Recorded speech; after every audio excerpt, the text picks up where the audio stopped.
Welcome to the space where we reveal our personal humanity to connect with our shared humanity. It is my pleasure to introduce Ernest Owens, who is an award-winning journalist and CEO of Ernest Media Empire. He is the editor of Eater Philly, political writer at large for Philadelphia Magazine, and the youngest president of the Philadelphia Association of Black Journalists, and regional vice president of the National Academy of Television Arts and Science for the Mid-Atlantic chapter. He is a proud member of Alpha Phi Alpha Fraternity, Inc. He is the executive producer and the host of the hit podcast, Earnestly Speaking, and host of Philadelphia City Council Live on WURD Radio. He is the author of the book, The Case for Cancel Culture, that's published by St. Martin's Press, an imprint of Macmillan Publishers. As an openly Black gay journalist, he has made headlines for speaking frankly about intersectional issues in society regarding race, LGBTQIA, and pop culture. In 2018, he launched his growing media company that specializes in multimedia production, consulting, and communications. Let's begin our conversation with one of my most favorite people in the world and a gift to humanity, Ernest Owens. I am ready to have this conversation with not only a great colleague, great human, but a great friend, Mr. Ernest Owens. Welcome back to Inhuman. I'm so glad to have you here. I appreciate it. It's so fabulous to be here. Yeah, and I wanted to tell you, so last week, Brian's teaching in West Philly at AB Anderson Elementary, and they had a last day carnival. And the Alphas were there. Yes. And so I walked up and I was like, do you know my friend Ernest Owens? And they were like, we've heard of him and seen him. But I was like, well, I know all about your fraternity. But I was like, it was just really cool, that full circle moment to meet them in person. And I think the gentleman that is the oldest, 80 is 81 now. 81 was 81. Out there. And of course, I was kind of like, do you have water? Are you hydrated? He's like, we're good. So, okay, let me talk to you about your personal journey. Will you share with me a pivotal moment in your career that changed the trajectory of the way you were going and what you learned from it? That's a really good question. I think I've been reflecting on that lately. It always changes, but I think it probably would have been 2017, 2018, when I decided to start my company, which I was already kind of, familiar with the name Ernest Media Empire. It was always like, not a joke, but just something I always would reference. And it was like something that my friends, we would just say in reference to all the things I was doing.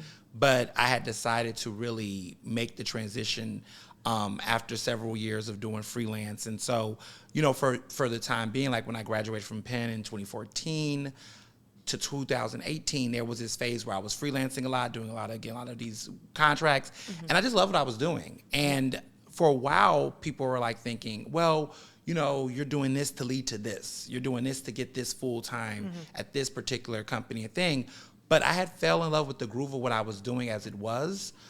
Being able to just say, like, I don't really want to work for companies, I want to work with them. Yeah. And I found a unique sense of freedom and autonomy creatively by being able to, produce for various places, control my schedule, control my peace of mind, and have that kind of creative control.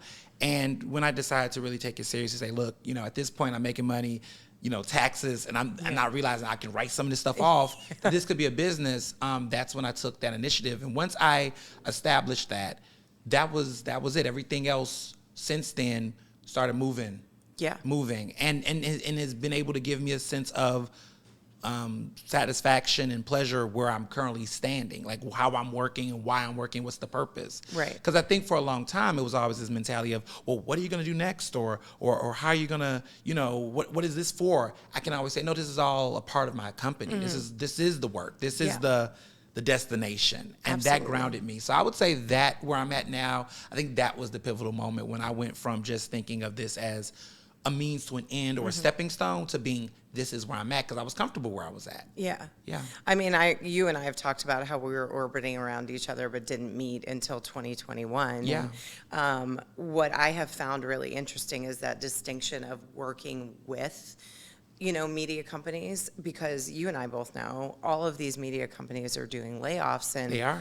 And you have built this almost like a boundary around you, not a fence, Yeah. but it's almost protected you from that. Do you agree? Oh, 100%. Yeah. I think, very early in my career, when I was in college, I was freelancing, and I saw massive layoffs in the industry, and I didn't want to work full-time. When I first was in college, I knew I wasn't going to work full-time for local publications. But then when I graduated, I was like, well, the New York Times, Rolling Stone, all these other places, I thought, well, that may be the destination.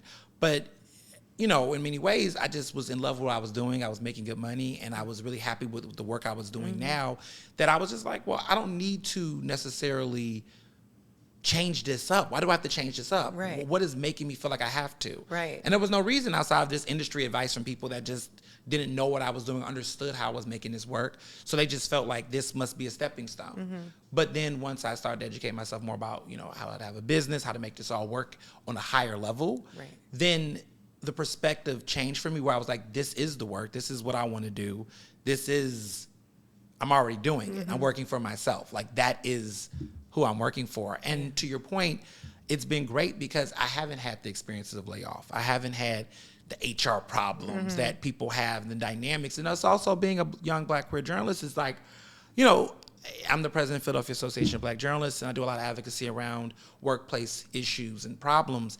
And I think the reason I'm able to do that and not be stressed out or feel intimidated by any of these industries is because I'm not beholden to them in that way. Right. And that changes things when you can be able to advocate for people who have different circumstances. They have to work for benefits, health benefits, different reasons.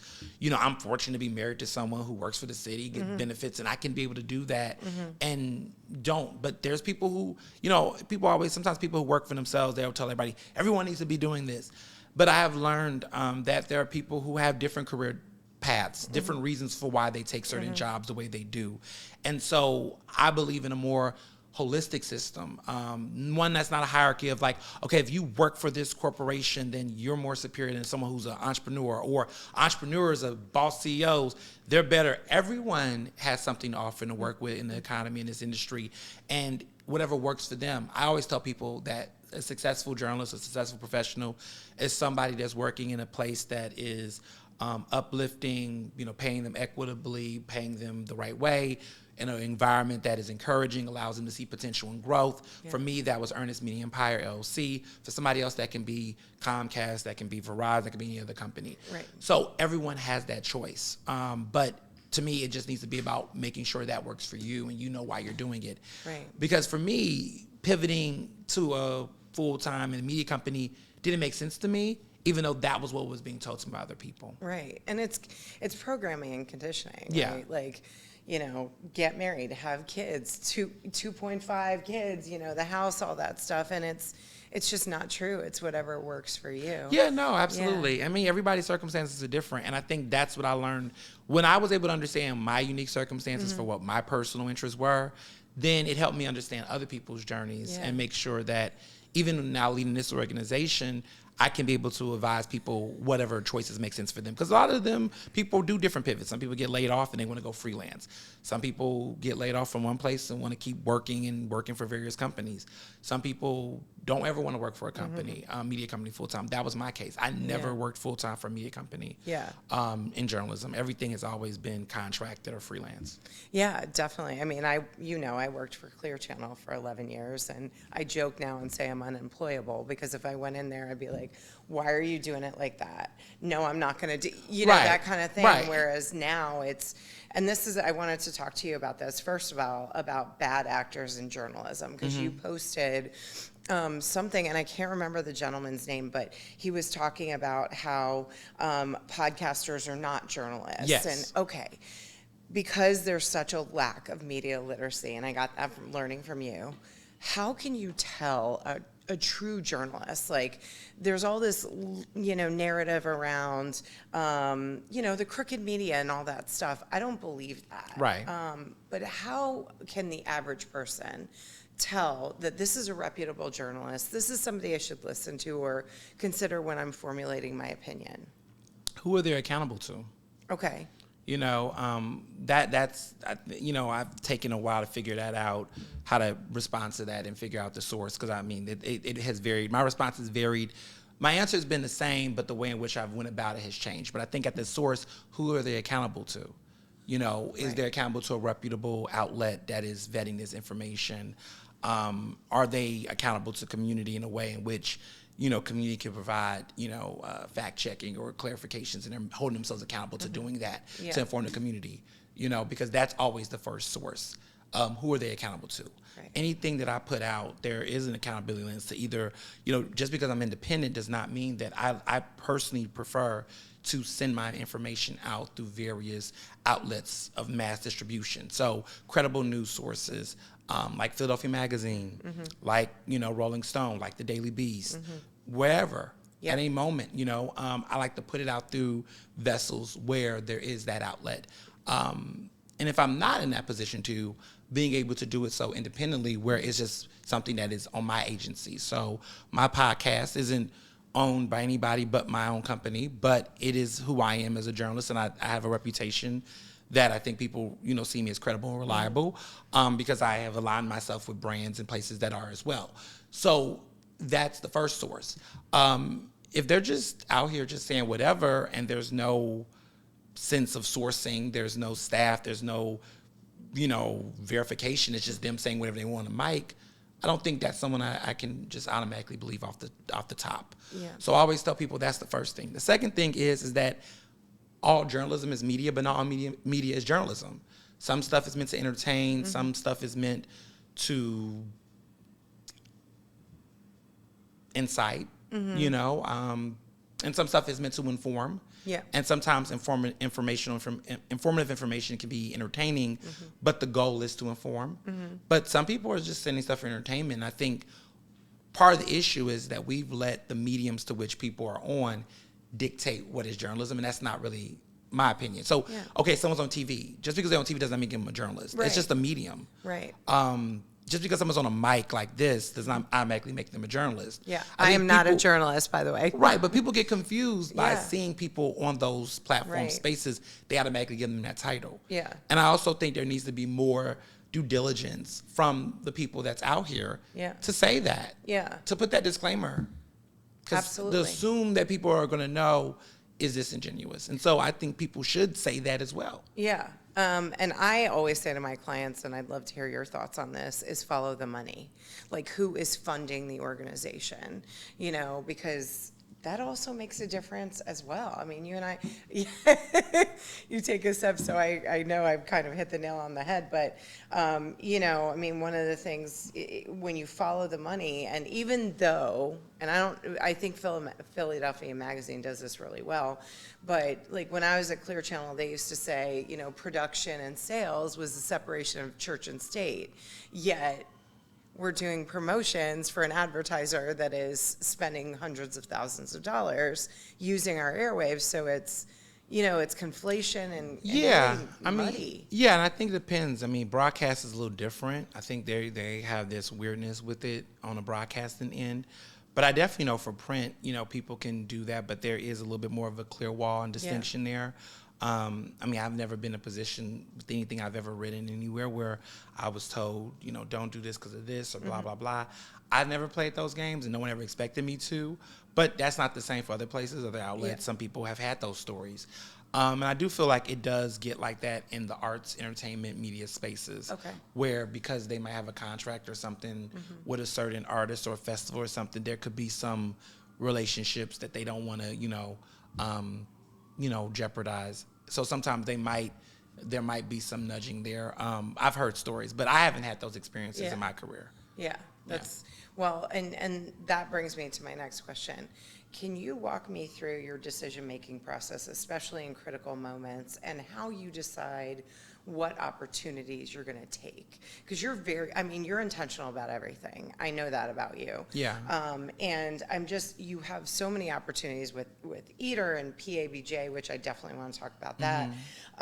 With Philadelphia Magazine, I see you eating all the time, which is fantastic because I eat through Ernest's Instagram stories, but I don't get to gain the weight, which is great. But how do you decide? Like, what's your decision-making process, especially when things are maybe not crisis, but critical? And then how do you pick and choose what opportunities you take and run with?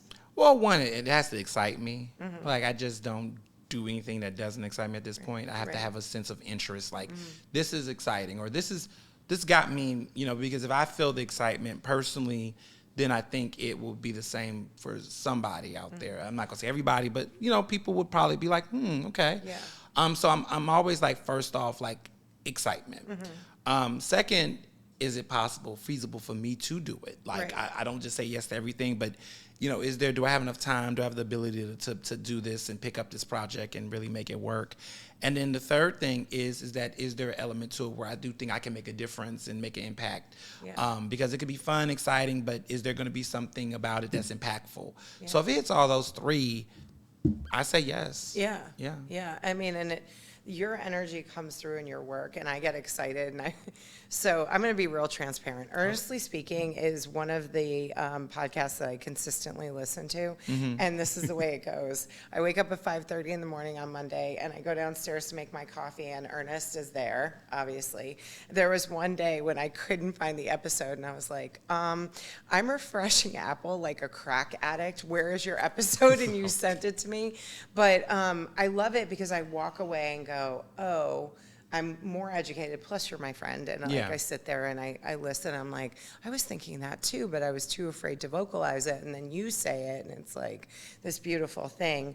But tell me, in terms of PABJ, youngest president, right? Well, yeah. I mean, 2 At terms. 29? Yeah. 2 terms in. We're doing it. and you've covered this in your podcast. PBAJ is it. There is no... Yes, PABJ is it. There are bad actors out there, but that is not PABJ. So, first of all, why did you consider being the president? Why was that important to you personally and professionally? And where do you see the future of the organization going? Yeah, absolutely. So, thank you for the question. I came into it interested because I felt like for a while the organization was losing this advocacy slant. And not because people didn't care about the issues, but I think because so many of the people at the leadership helm worked full time for local media companies, and there was our funding, the way that we operated was very much so beholden to these media companies in a way that it almost made it hard for them to hold them accountable. And so there was a lot of missed opportunities where I felt, and others and members felt, that the organization should have spoke up on this or should have been involved in this. But behind the scenes, they couldn't because the leadership was working with this person or wanted to get a promotion or wanted to work or whatever, and they didn't want to, quote unquote, rock the boat. But that's what we do. That's what we're supposed to do for the right reasons and for the advocacy for other members out there. And so there was an opportunity that presented itself that there was a vacancy and there was opportunity for me to step in. And because I'm independent, it made sense. Yeah. And it's made sense. I got reelected since, and I've been able to do it because the organization needed it. But coming into that role, one of the big things I did was to really free up our obligations, or us not feel like we can't speak up, is diversifying our revenue streams and how we raise money. So a lot of the way that we raise money is through grants. We get a lot of great grants that are coming from foundations. We get a lot of support just from members, from donors, from different folks. And so that shaped the way that we weren't as codependent on media companies solely. If we work with a media company, it's oftentimes through a situation, through our awards program, where it's like, look, you bought a sponsorship package, you bought a table, you bought an ad book, you did that, that's nice, thank you. But there's no expectation or no quid pro quo mentality of, because you did this, then that means that we can't speak to the lack of diversity in your newsroom, or we can't do whatever. Yeah. We're not in that way. You know, we had a situation a couple years ago where a certain newspaper bought a couple of tickets to go to an event. They thought that because they bought those tickets that they were not going to be criticized that night. They were, and that's because we're just not bought. And so we're unbought and unbothered institution. And that has allowed us the freedom to really do more advocacy, which has raised our profile, which has got more people join the organization, which has got more people to support it fiscally. And so that model was a cultural shift that had not been done before in the organization, because too often there was just a very minor mindset. And then from that opportunity, and I think the future is that we have become independent solely. We're not affiliated with the National Association of Black Journalists. We're not, beholden to any other institution. We are independently doing our thing. We have the financial means, the leadership, the membership, and the interest to really just continue to expand opportunities and also meet people where they're at. We lead with conviction and compassion, and that's important to us, because a lot of times people, as the world unfolds, I don't think that journalism as an entity has changed its grounding, but how people do journalism has changed. And so we are meeting people in that space. A lot of people, other organizations out there, still want to hold people to you're not a real journalist unless you work for this company and you're working full time at this news outlet and you got this press pass.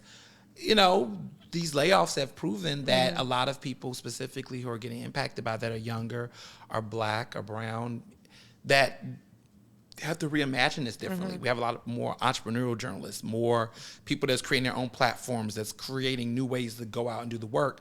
They need to have a space, and they need to have a place to be able to feel connected to opportunities and resources. And I'm not going to be in the business of telling them they can't be at our organization or be a part of this because of job titles and things. That kind of we can't afford that in this industry, to be that kind of elitism, that kind of exclusion. We can't. And I think there are some people that they're used to that. That makes them feel superior. We know and how they're that missing goes. out. And they're missing out on opportunities and to grow and to get with the times and evolve. And that's something that I think will keep this organization alive, because the issues haven't changed. We still have issues with diversity, equity, inclusion in newsrooms. We also have a lack of support and resources being given out to independent Black and brown journalists in the region and in the country. And until we see that full equity achieved, then the purpose of PABJ as it currently is will continue to persist for another 50 years. And when's the gala?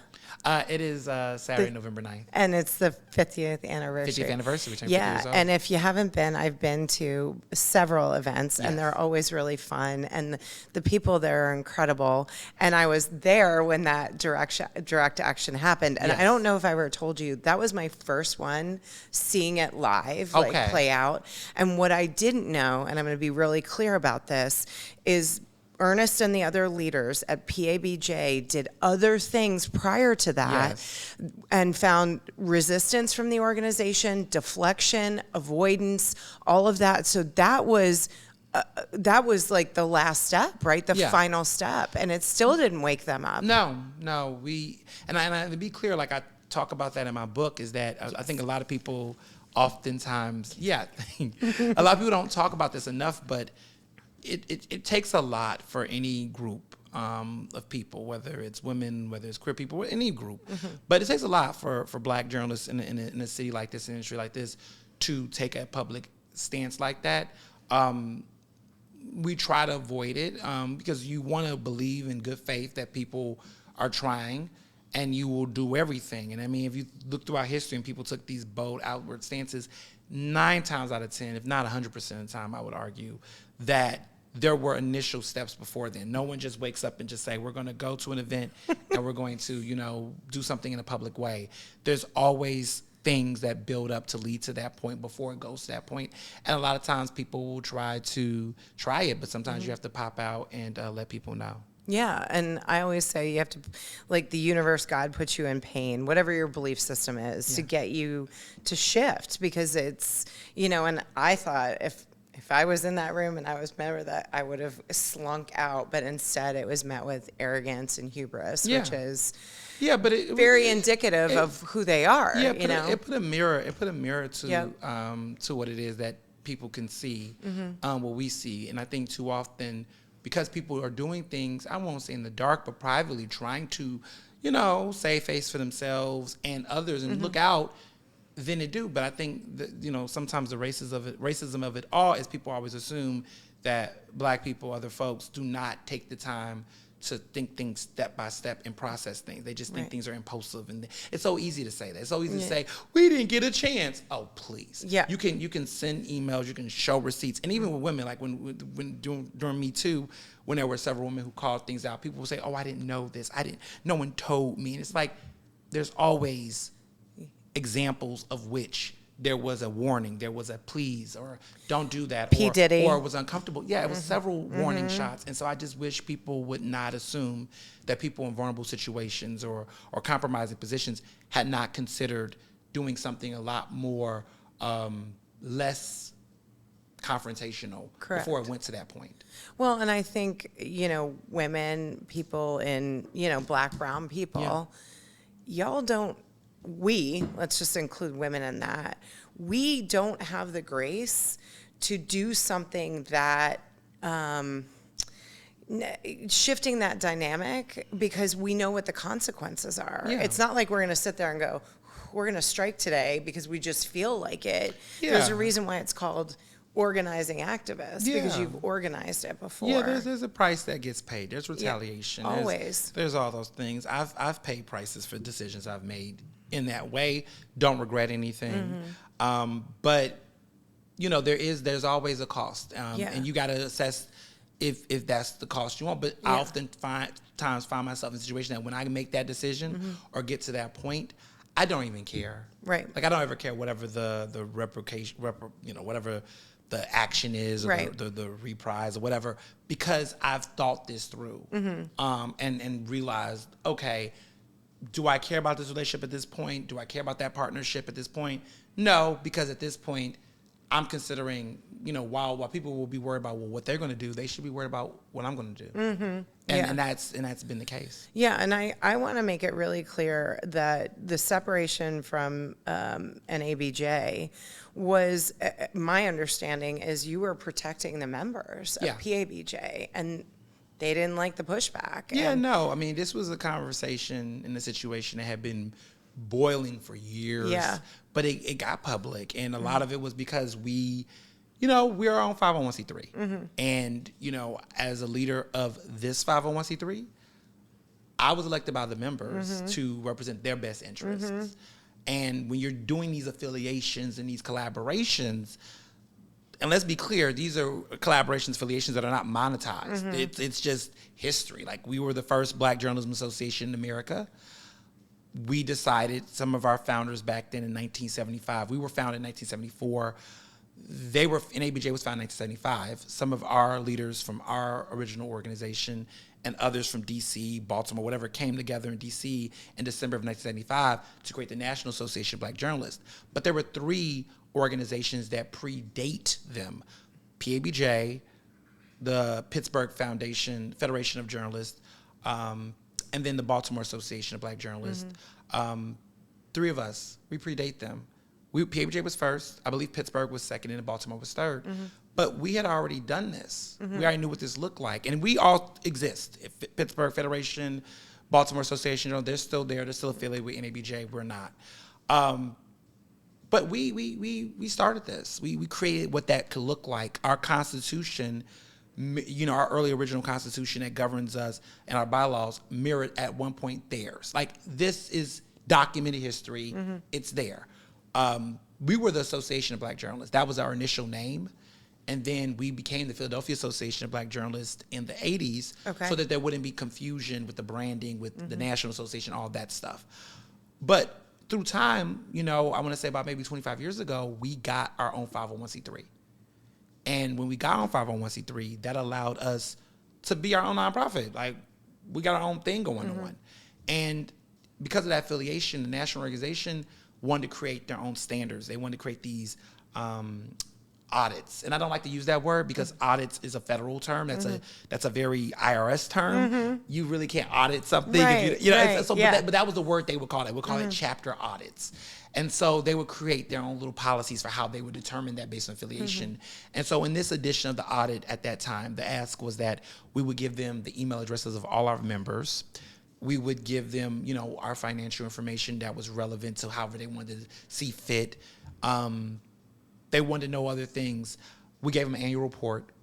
we gave them general information about how we were doing, but we didn't give them the list of our members, because our members include donors that are members and other things. And I just felt like, why would you need the contact information? Because every member of PABJ is not a member of NABJ. There's no, but they were persistent on that, and there was some back and forth, and they were like, well, if you don't do this, you won't be affiliated. Your chapter won't be in compliance. That's how they framed it. Your compliance? Yeah, their compliance. Yeah, their compliance. It was really weird language that was used. And again, as somebody who's been in this nonprofit space, I've previously chaired the Philadelphia Community Access Media. I was on their board for 6 years. I'm currently on the board of the National Academy of Television Arts and Sciences, the Mid-Atlantic chapter. I'm the vice president, a regional vice president for them. I've been in nonprofit boards. I know this language. I know this stuff. And I think compared to my predecessors, I had a strong nonprofit background, and especially board, background to understand and be educated on it. I'm on the current board of Alpha Phi Fraternity Incorporated, the Road chapter. I'm on their board, executive board. I know how this works, and so all of this language they were using, compliance and audit, I was like, this is not how this works. So I called their bluff. I said, well, I guess we won't be, because we're not going to do that. And if you think that, having this affiliation break between the oldest chapter, that we used to be called the founding chapter, but really the first to do this from you all, if you think that that's what you want to do, okay. Yeah. So we didn't come to an agreement on that, and so we separated. We separated December of 2022.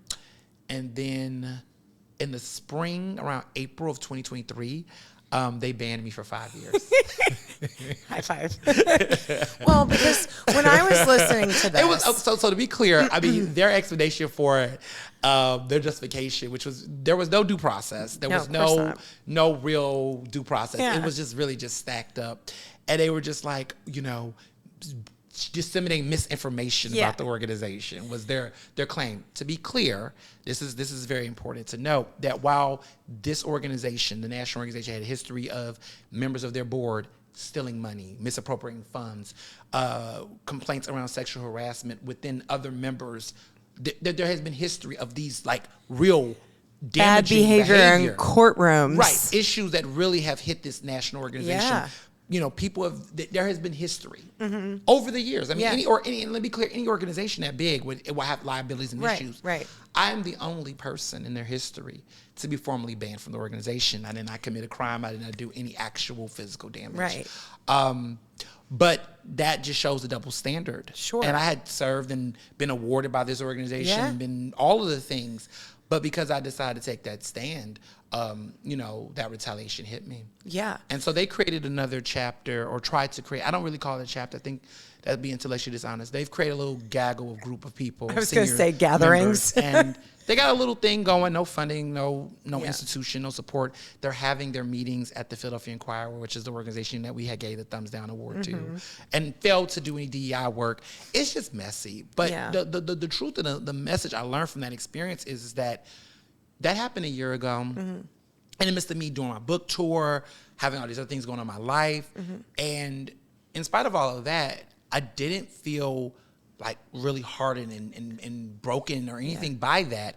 But that's because I knew I was doing the right thing. Yeah. And I don't regret what I did. Well, and when you were talking about it on Earnestly Speaking, when I was listening to it, I was like, of course he's not going to give out the email addresses of Black and brown journalists in this state. I mean, that is dangerous. It is dangerous. Also, you're right, it's dangerous. Also, it's something that really governed. I'm just not authorized to get, because I'm all about precedent and standards.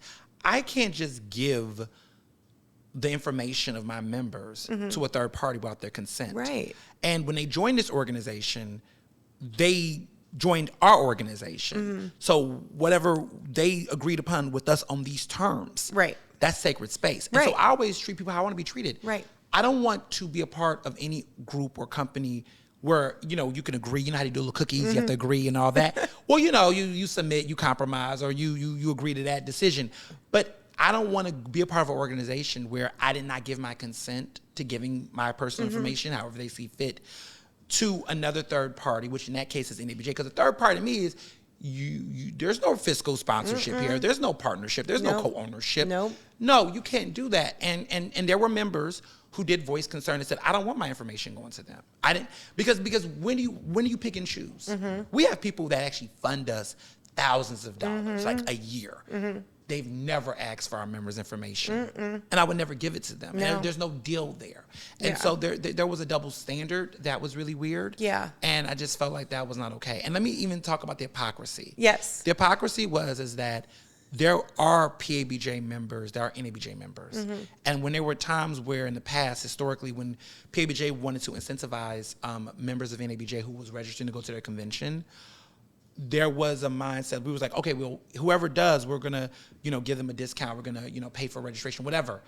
We just wanted to confirm, to say, hey, can you let us know who our members are, since we're affiliated, that are there? They said, oh, we can't give that information. Is this the Hateful Eight? Yeah. Well, not even them. This is even before them. This is just like trying to get information. Gotcha. So in the past, what would happen is, like I said, all of the members of PABJ are not members of NABJ. Correct. But there were some. And so what we would do is that whenever someone would register for convention, we wanted to incentivize and say, we'll pay for the first 20-something registrations. And then we wanted to contact NABJ and say, hey, what Philadelphia people or members, are there? Because we would give them the roster of the names of our members, but we never used to give them contact information. Right. So we just wanted to confirm. And they say, oh, we can't give that. We're not allowed to do that. But you're expecting us to give it. Right. The same reason why you can do that is because you're using the same argument that we use. Right. You're using a nonprofit clause of that's not what you can do. So why are you expecting us? And so the reality is that at the end of the day, they knew they couldn't mandate that. Yeah. But they would dangle it over us as a way to, in my opinion, manipulate us into conceding. And some people did, but not everyone did. Yeah. But for us, because, we said no, we put our foot down, they dangled that we wouldn't be affiliated or we wouldn't be, in compliance. Right. And that kind of language, that kind of behavior, it's like, no, that's not. Well, as somebody who is watching from the outside looking in, and I do support PABJ, like financially, I love them. I think they're the people and the members are, first of all, it's a well-run organization. I know where my dollars are going. Exactly. Yeah. Everybody I've met there is professional, kind, and really fun to hang out with. We're the best. I mean, y'all are amazing. We're the best. But it felt to me like it was punitive. It felt like a tantrum. It was like, you're not doing what I say. Fine. Like, that's what it felt like to me. It was. It was. And, you just have to, when you have, temper tantrums and you got to put your foot down. I think they just thought we were just going to just not rock that. We did. We didn't back down. Yeah. We refused to back down. Yeah. We didn't back down because we knew what was happening. And so that was big to us. We was not going to back down regardless. Yeah. Yeah. Well, the other thing I wanted to bring up is the case for cancel culture, which, of course, I brought it. I love it. I have this copy of soft paperback and the audiobook. Yes. And I'm proud to say I was the first person to read it cover to cover, and it took me like 2 hours.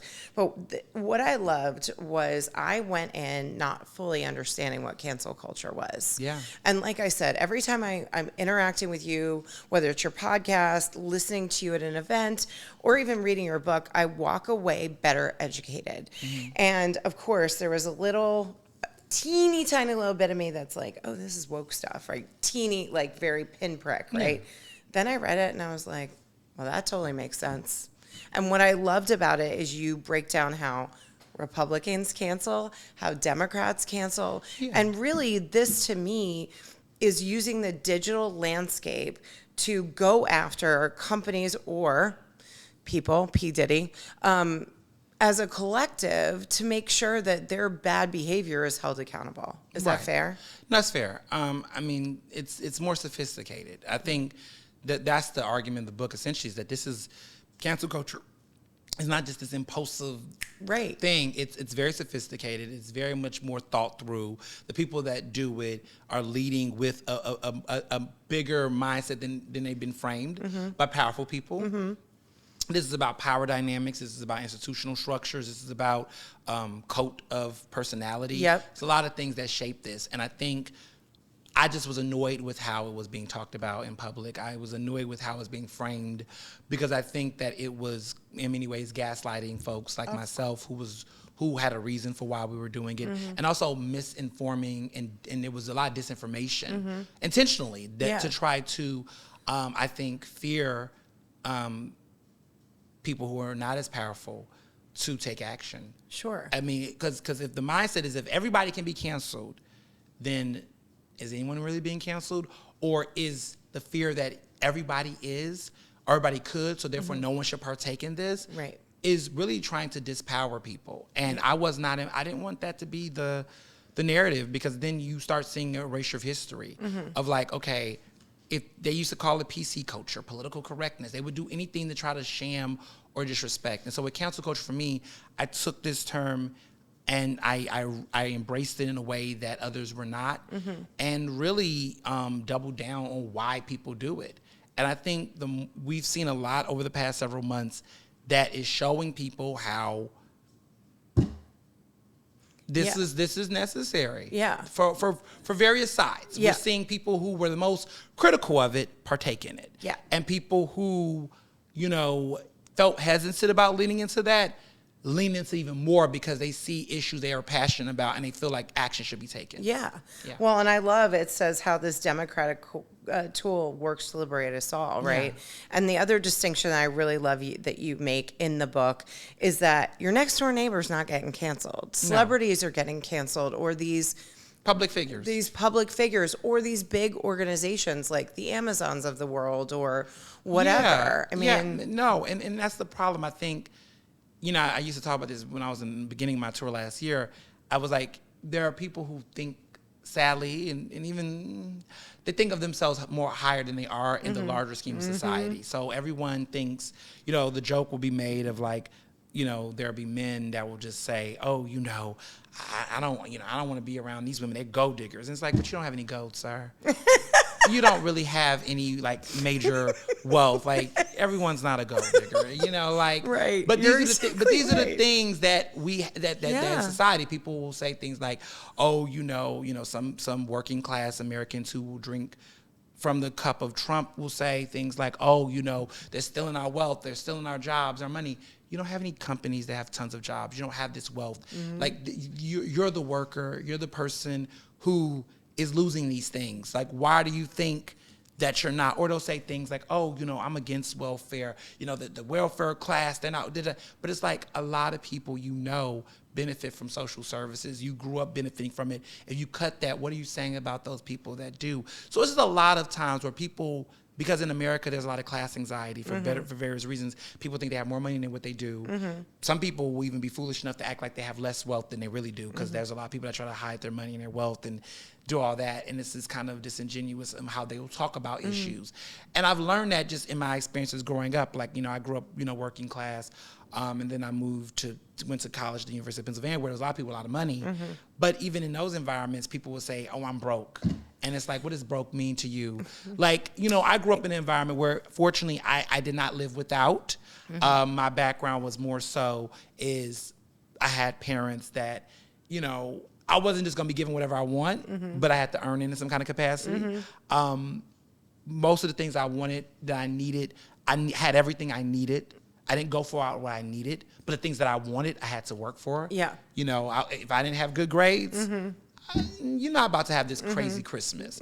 But there was incentivization. And there was also understanding about money and work, where it wasn't one of those things where, I was fortunate to live up in an environment where it wasn't like, we can't afford this, you can't get it. And there was people that had that life, and there's no shame there. But for me, it was more of an environment of like understanding that my parents was working hard. So because they worked hard, I have to understand, okay, I need to show up and work hard too if I want to get that thing or whatever. When I went to Penn, there were kids who mediocre as hell academically. But I can't go to Ibiza because I'm broke. Right. I can't do that spring break I want. Or just this, the way in which they talked about money, because they didn't have the thing that they wanted. But they had everything they needed. They went to private schools. And they were at Penn. But because they couldn't easily get this thing, or they budgeted, or they, whatever the case was, they were saying this. And I would look at them and I would just be like, but you're not also taking on additional work You're able to be in a program where you can get this degree or you can pursue your career. Versus for me, I pursued my career, but I was also taking side jobs and things to get money to pay for things that I wanted in addition to what I wanted. Yeah. And I had no resentment towards those people. I just learned very quickly how class anxiety played into people's descriptions of how they were living compared to others, and how tone deaf they were about it. And I talk about this a lot throughout my podcast, but it used to annoy the hell out of me. Because I would just be like, what are you saying? Like, it's just people who just, even now, I have associates. I won't say friends. I have learned to use the word friends better now. But I have associates and people that's in my network and things, and I will hear them complain about certain stuff, and I'm just like, oh my goodness, there is just a larger way and world, and you work so hard to get to a certain point, and you're still just in this position of being so self-deprecating and scarcity mindset. Yeah, that's annoying. Yeah. I just, one thing about myself, I'll try to figure what's my pet peeve: self-deprecating people. I can't stand a person that continues to just crap on themselves excessively. Like excessively. For me, my biggest virtue is gratitude. I don't. That's only one, by the way. That's only one virtue. That's my one leading for me, at least now, more so now. I think with everything going on in the world, I'm just in a space of just, like, if there was no advancements, but I just was in this continuum the way it is now, I would be internally grateful. I'm very happy with where I'm at now, my career, and where I'm doing and how's things planned. If there was no elevation, any promotions or anything, at this point, I'm content. So I've always had that mindset because I've always felt like it could have been worse. It could have never went this far. But the fact that it has and it continues to, for me, I'm just like, this is just a roller coaster. It's fun. It's just cherry on top. I'm really good at where I'm at now. But if there's more that keeps coming, which I continue to advance and aspire to, without burning myself out, which is important, I'm going to be internally grateful. Well, and I think you spread that gratitude to everybody that you know. I mean, I'll be transparent. Ernest has worked with me on my brand, on my book.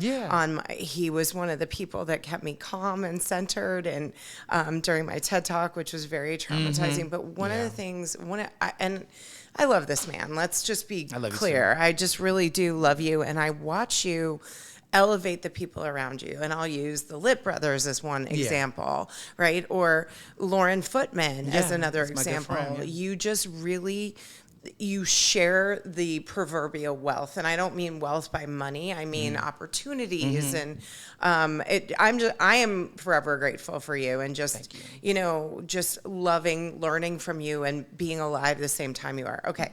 So I've got one last question, and then we're going to do some rapid fire. Okay, let's do it. So Piers Morgan. Yes. Okay. So I was watching, I know. Okay, if you haven't seen it, go to the YouTube clip, and it's the Pride episode, correct? Yeah, the recent one, yeah. Okay, so I'm sitting there watching this because anytime Ernest puts something up, I always go and support. And I have to tell you, I was having tension and anxiety in this part of my body because they were yelling over each other. And there's Ernest, cool as a cucumber, like just hanging out. Yeah, the check cleared. Right. But here's what I'm getting to. Is that you're not afraid to have the hard conversation, obviously. No. But you stay calm in the middle of the chaos. How do you do that? It's a skill. Yeah, it is a skill. So how'd you learn how to do that? I think it's my upbringing. Shout out to Lolita. I think it's I've just have seen throughout my life a lot of just ridiculous, chaotic things. Just stuff that just be going down. You're just like, whoa. Yeah. And I just have because of that, I've just have recognized, how do I want to show up in this? How do I want to show up in this? I've seen a lot of smoke with no fire. Right. And I've seen a lot of fire with no smoke, just stuff would just set on fire.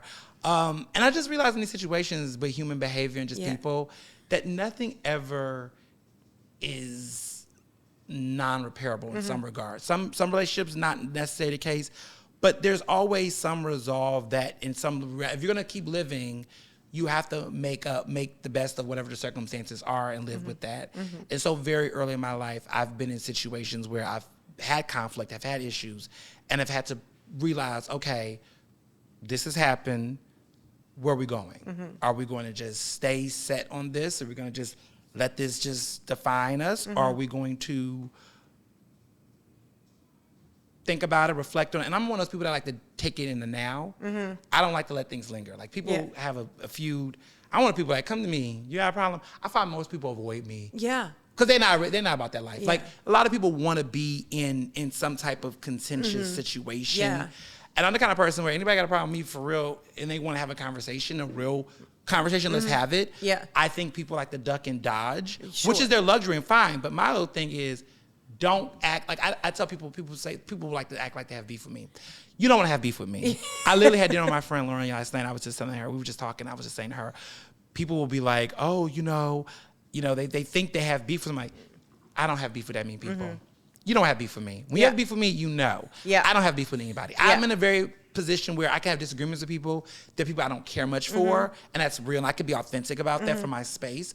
But there's no beef. Right. I don't really have beef with anybody. I don't either, but people are afraid to come to me too. They're fine. Like, well, because they don't know, because they're in the wrong, because they don't want to deal with that accountability. Right. But what annoys me about that stuff is when you continue to belabor it to everyone else. Yeah. Oh, I have a problem with Ernest. Well, okay. Why didn't you talk to Ernest or Kelly? And if you don't want to talk to me about it, that's fine. But but they like to have the relevance. Drama. Because I'm relevant. Drama. And they like to have me in. Because they won't tell you about the Mary J. Lynn or whatever in the back who they got an issue with, because no one knows who she is, no one cares. But they'll say something about me because that keeps them relevant in conversation. Well, and they also want to ride your coattails. Let's be real. Let's be real. 100%. So how I keep my cool in these situations is recognizing that everything, you're not here to please everybody. I can rest assured with everything I do, whatever tough decision I made, I did it with the right intentions. Yeah.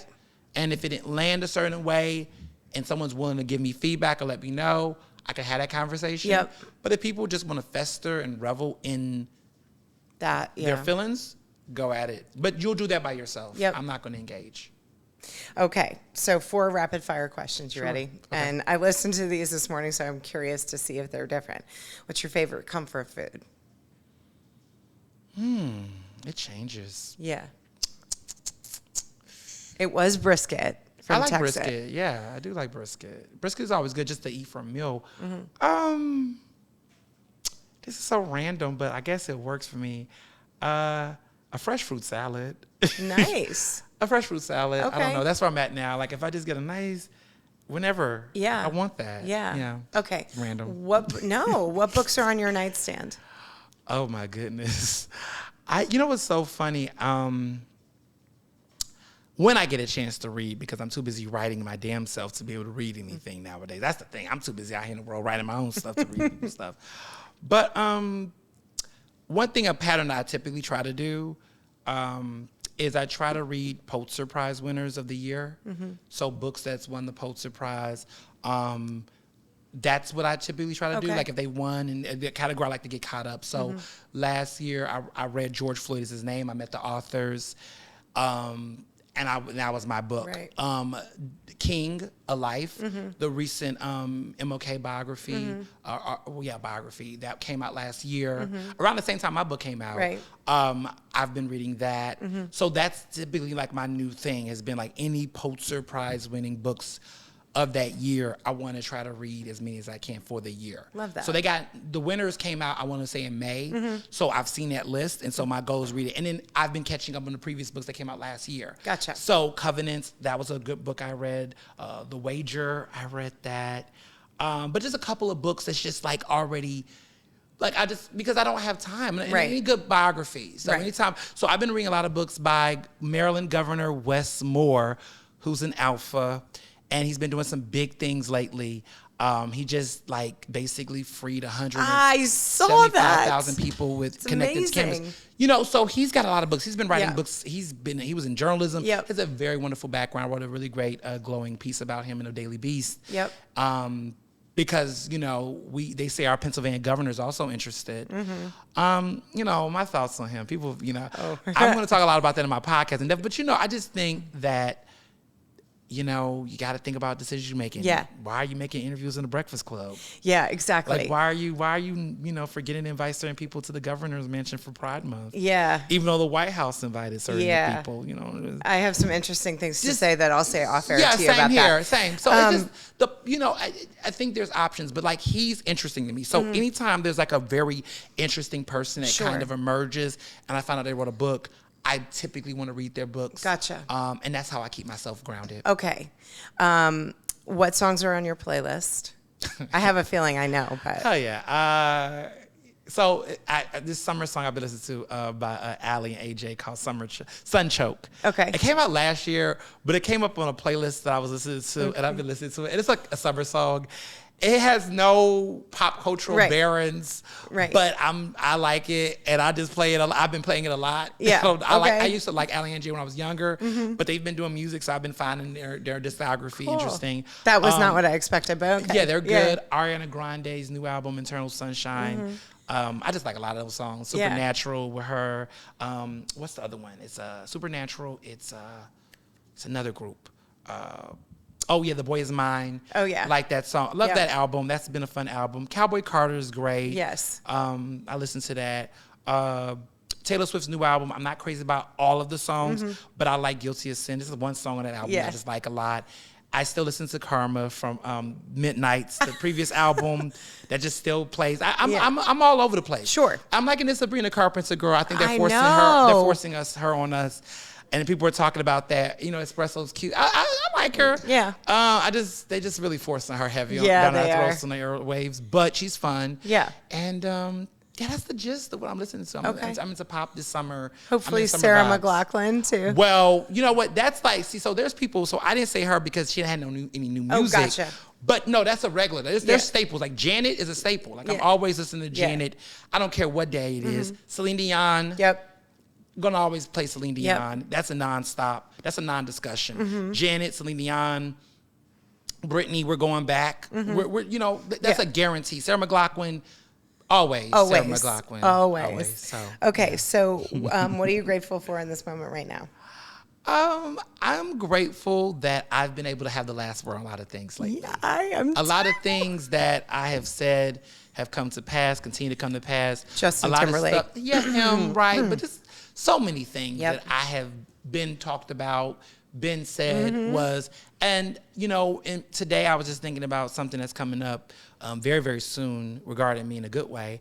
I said, you know, when I get a chance to give this speech, acceptance speech, I will, you know, one thing I'm going to say, and I've said this, is that one thing I've been happy about is I've been able to trust my gut and lead with conviction and compassion. I've stood 10 toes down on business. Yep. You know, and I'm happy about that. Good. I've done my big one several times this year. Yeah, you have. So. And I mean, I love when karma, like there are so many times when I'm like, get that person, and then karma comes in and is like, but I have a better solution. Here you go. So, okay. Well, thank you so much for your time. I love being with you. Thank you to our audience for listening. It's our intention on Hidden Human to inspire you to go out and have authentic conversations to deepen the connections in your life. Thank you again, Ernest, and make it a great day.